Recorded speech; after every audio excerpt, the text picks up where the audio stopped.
I taught this lesson a while back, and before I erase this board, I want to go over some of these terms because you know how I love words and the meanings of words.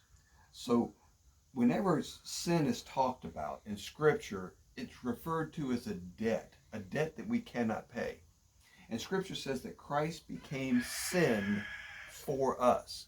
What does that mean? Well, let's look at it in terms of a debt.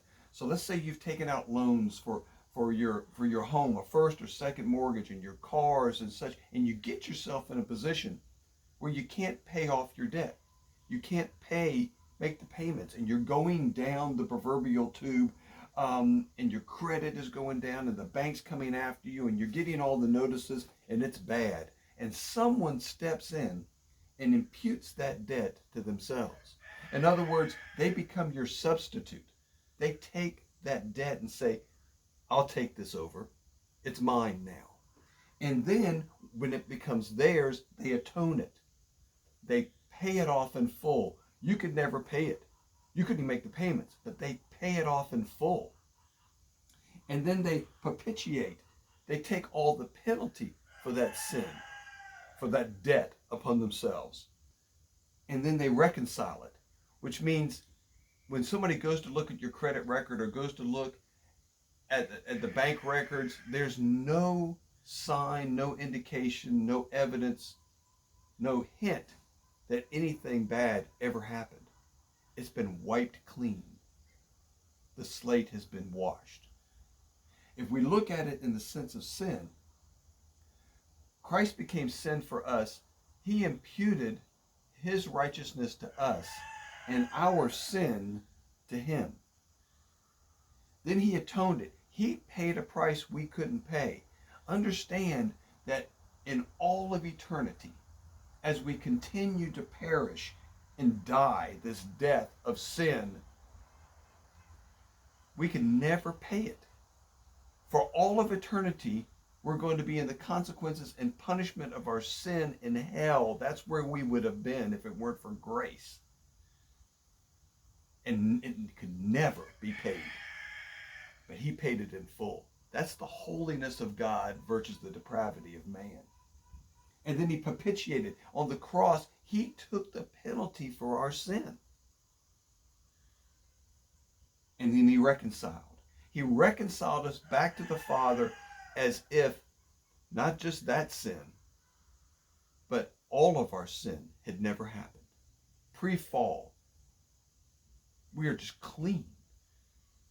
Christ went to the cross, became sin for us. He became our substitute for sin, imputed. He paid our sin in full, the atonement. He bore the penalty of our sin on his own flesh as our propitiation. And then he wiped our slate clean before the Father, clothed us in righteousness, washed us with his blood to where we were as white as snow, pure. There is no record. He reconciled us not only back to a place where we didn't have the penalty and the disturbance of our sin, but back to where we had the relationship that we had before sin. He reconciled us back to the Father. That is the fullness, as much as I can understand, of Christ became sin for us. But remember this. This is really important.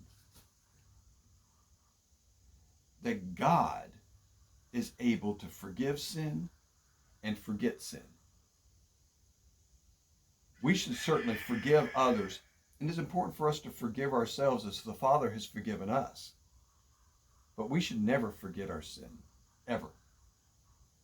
Two reasons. One is, if we don't have that shame and that conviction for our sin, then we're tempted to go backwards rather than go forward in sanctification and in growth in him. We want that shame of the sin. We want to remember.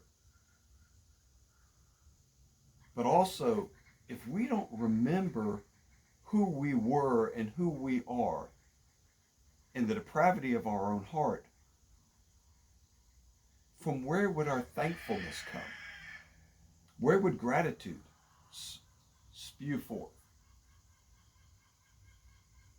Where would praise and worship be birthed if we couldn't remember what he had done for us and what he's doing for us? The knowledge, recognition, and remembrance of our sin